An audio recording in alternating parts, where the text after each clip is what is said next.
Nous sommes avec Valérie Egloff, qui est la présidente du Gérontopole de Normandie. Bonjour Valérie.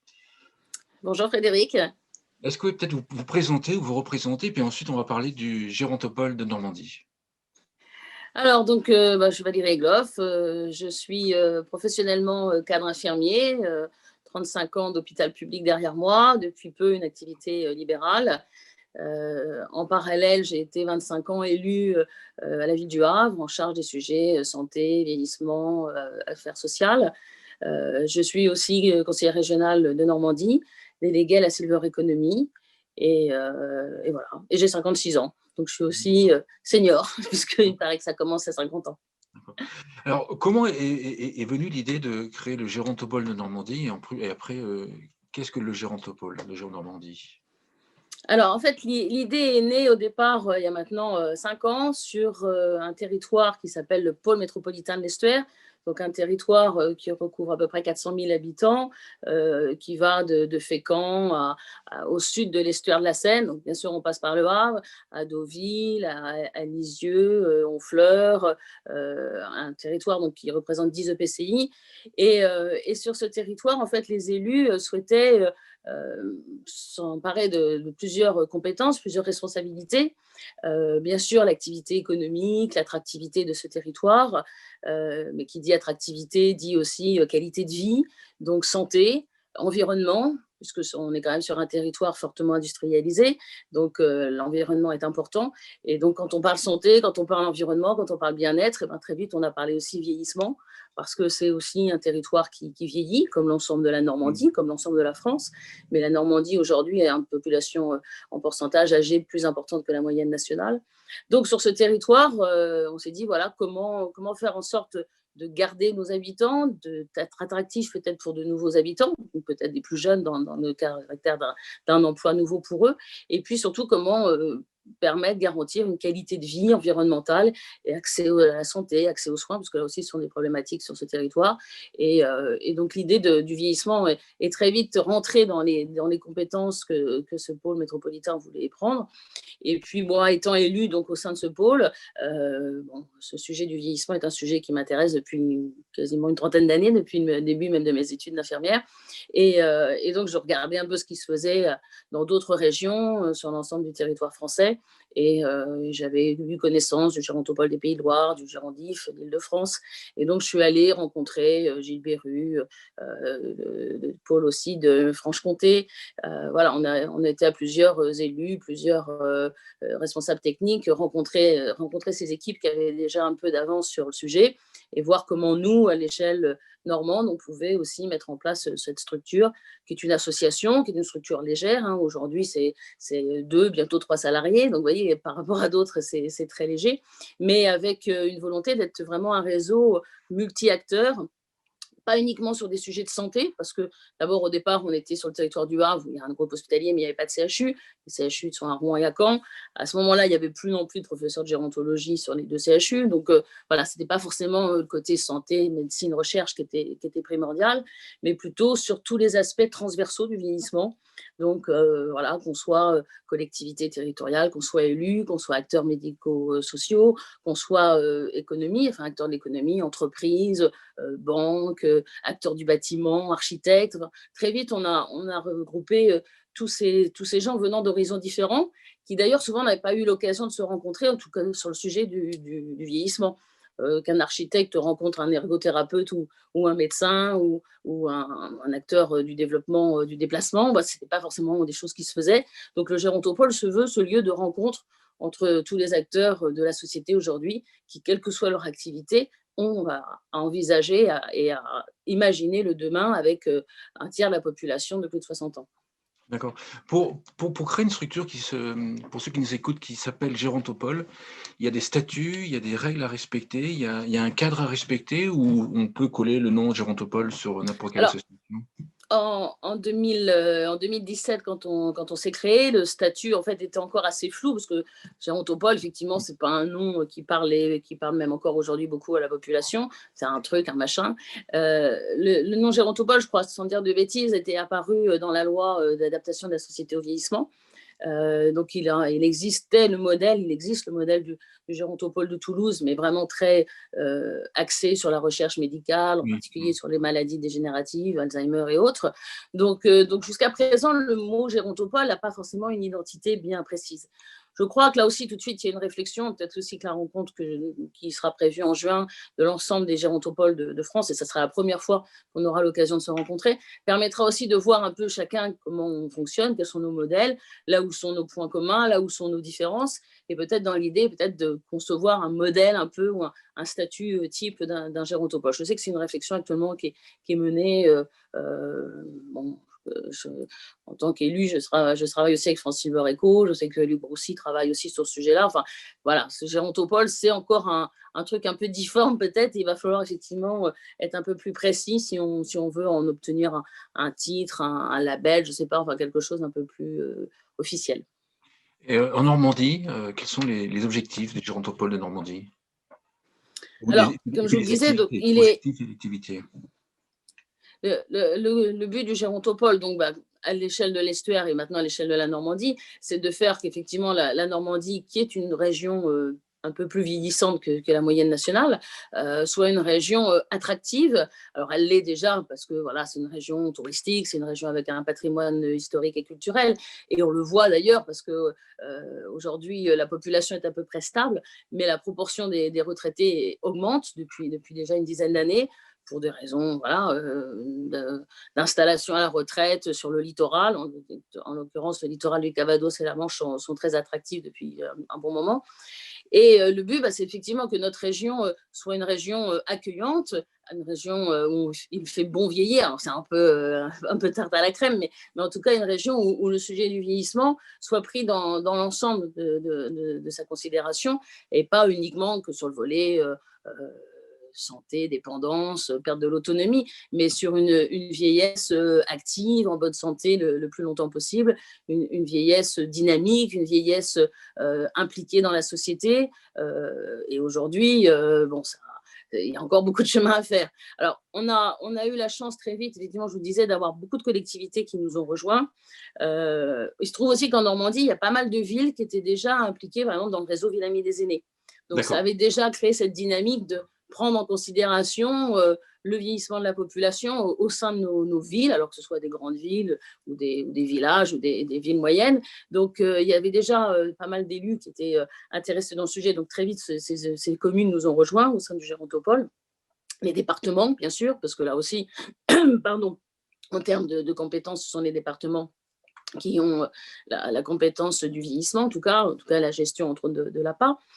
Mais on a très vite aussi eu des acteurs économiques, je vous le disais, la CARSAT, évidemment, parce que c'est eux qui financent les retraites, beaucoup de banques, le Crédit Agricole, la Caisse d'épargne, la Banque des Territoires, l'ancienne Caisse des dépôts, des mutuelles, des assureurs, et beaucoup d'acteurs aussi de tout ce qui était habitat, logement, beaucoup de bailleurs sociaux, très vite, parce que les bailleurs sociaux, depuis déjà pas mal d'années, sont confrontés au vieillissement de leurs locataires, et puis sont confrontés aussi à l'arrivée de locataires à l'âge de la retraite, qui est un peu paradoxal, parce qu'en général, on est locataire quand on est jeune, et avec les années, on devient propriétaire.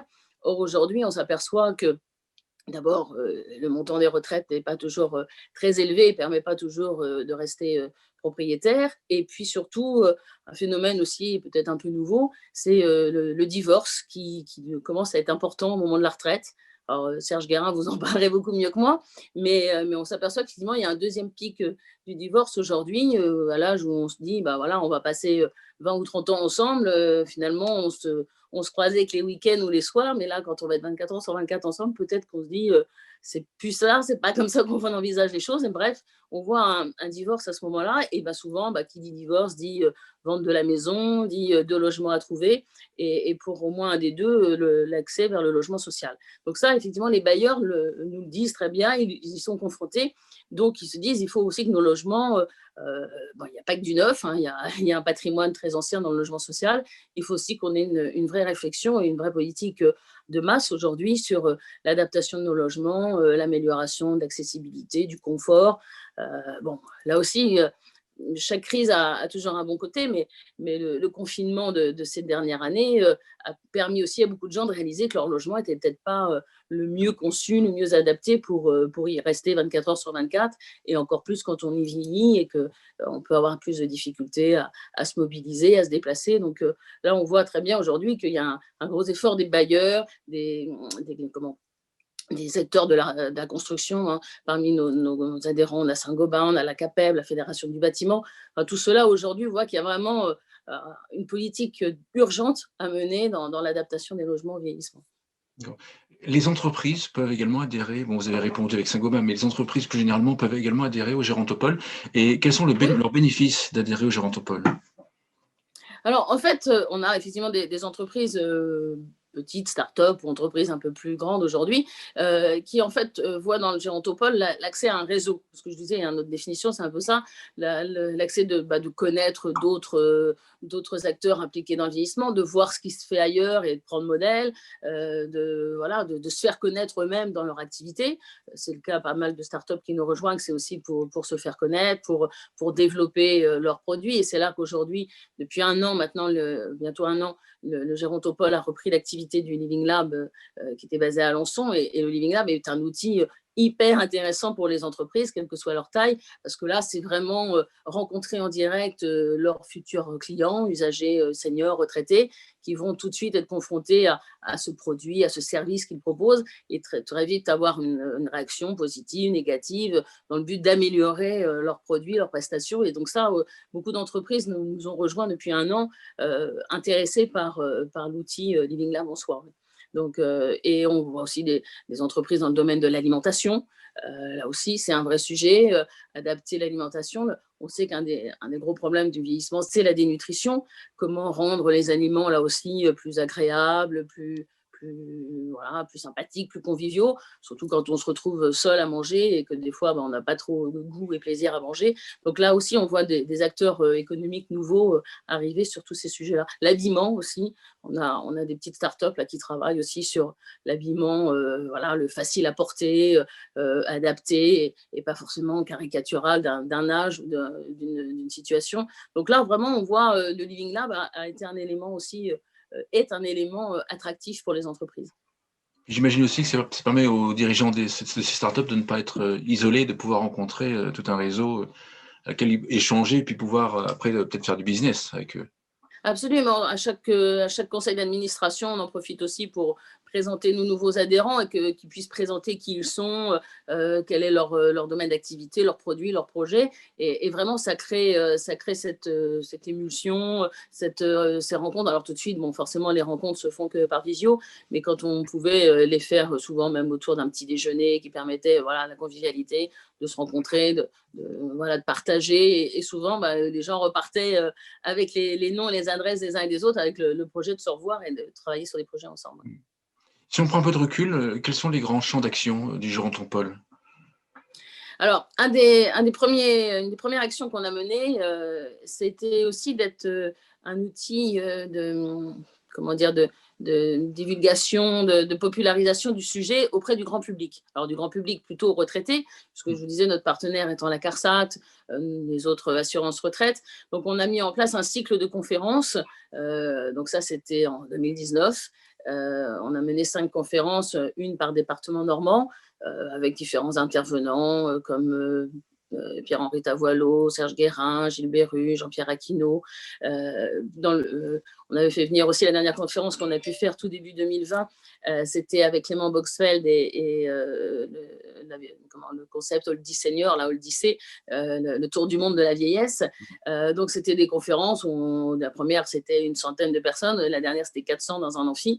Ça c'était l'époque d'avant. Mais donc ces conférences avaient parce que là on va continuer à les faire en visio maintenant, mais ont un grand succès justement à la fois de connaissances vers le public, de montrer aussi des aspects positifs et sans mentir, sans tricher, de ce que peut être le vieillissement. Je me souviens de la première conférence de Pierre-Henri Tavoileau sur le vieillir à travers l'histoire. Donc en plus, c'est toujours très, très intéressant. on ressort avec plein de connaissances qu'on n'avait pas. Mais c'est surtout un moment de rencontre, un moment de partage, d'échange avec le public dans la salle. Et depuis, on a maintenant 200 ou 300 personnes retraitées qui attendent nos prochaines conférences, en tout cas qui sont maintenant fidèles au Gérontopole sur ce sujet-là. Le deuxième sujet sur lequel on a aussi beaucoup travaillé, en Normandie, on a la chance, que ce soit l'université de Rouen ou de Caen, et avec les 2 CHU, d'avoir beaucoup d'équipes de chercheurs. Mais qui dit chercheur dit recherche de financement, recherche de partenariat. Et donc, on a soutenu déjà 2 projets dans le domaine de la recherche sur la prévention des maladies dégénératives, en particulier un programme qui s'appelle Présage, qui est porté par Leslie Decker à l'INSERM et au CHU de Caen, sur la prévention la plus précoce possible de la maladie d'Alzheimer à travers l'étude de la marche. Alors, je ne vais pas rentrer dans les détails parce que c'est très technique, mais là, on voit aussi on est là aussi pour les aider à trouver des partenaires, des financeurs, sur des programmes de recherche qui vont durer plusieurs années. Donc ça aussi, c'est un des axes importants du Gérontopole. Et puis, voilà, continuer à mettre en contact différents partenaires.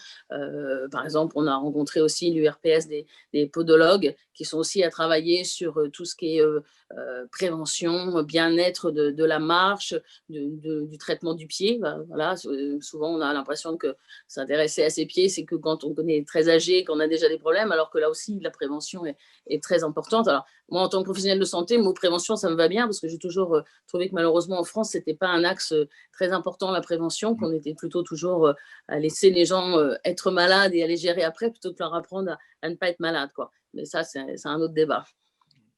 Question que certains doivent se poser, est-ce qu'il faut être de Normandie, enfin avoir son siège en Normandie pour être adhérent du Gérontopole de Normandie? Alors, pas forcément, parce qu'on a des entreprises nationales, mais qui ont des antennes régionales. Donc, effectivement, dans ce cas-là, c'est l'antenne régionale qui adhère, qui souscrit vraiment au Gérontopole. Mais non, parce que je vous parlais, que ce soit le Crédit Agricole, la Caisse d'épargne, la Banque des dépôts, ce sont des acteurs nationaux, quoi. Donc non, ce n'est pas indispensable d'être normand. Et aujourd'hui, on est plutôt… Alors, l'intérêt peut-être va être là aussi avec cette rencontre des Gérontopoles, c'est d'avoir vraiment une politique nationale, bon après qui est déclinée en région en fonction de l'histoire, du terrain, des moyens ou des défauts de chaque territoire.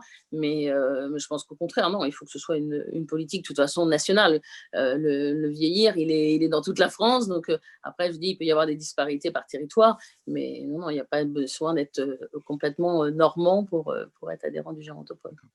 On prend un peu de recul pour finir l'émission. Certaines visions ont une vision du vieillissement comme étant un fardeau et d'autres comme étant un bénéfice. Quelle est votre vision du sujet du vieillissement? Alors, c'est peut-être parce que je suis normande, je vais dire ni l'un ni l'autre, ni oui ni non. Mais en tout cas, de toute façon, comme je vous le disais, le vieillissement, d'abord, il est naturel. Dès l'instant qu'un enfant naît, il est amené à vieillir. En tout cas, c'est ce qui peut lui arriver de mieux. Voilà, il y a tellement d'enfants qui meurent malheureusement beaucoup trop tôt et de jeunes qui meurent beaucoup trop tôt. Donc vieillir, c'est physiologique, c'est dans la nature humaine. Alors effectivement, on peut dire bah oui, mais vieillir, c'est forcément voilà, des pertes, des choses qu'on perd au fur et à mesure de l'avancée en âge. Mais je pense qu'aujourd'hui, notre société a de plus en plus besoin peut-être de regarder en arrière, de prendre le temps. Vieillir, c'est aussi se dire, voilà, peut-être qu'il me reste moins de temps, donc ce temps, je vais le vivre le plus lentement possible, en tout cas le savourer le plus possible. Quand on est jeune, on veut toujours aller très vite, on veut tout connaître vite. Et peut-être, voilà, moi, j'arrive à un âge où on se dit, bon, finalement, il y a des choses peut-être que j'ai ratées parce que je suis allée trop vite.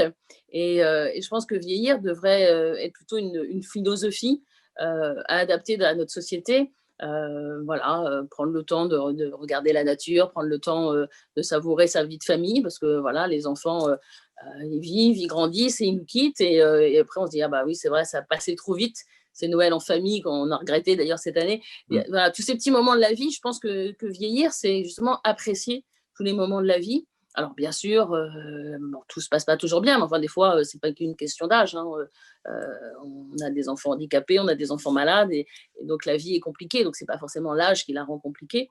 Mais je pense que c'est ce qu'on a besoin aujourd'hui, on le voit avec, cette course à la consommation, cette course, au déplacement toujours pas toujours vite, toujours ailleurs. Je pense qu'on a besoin un peu de respirer, de prendre du temps.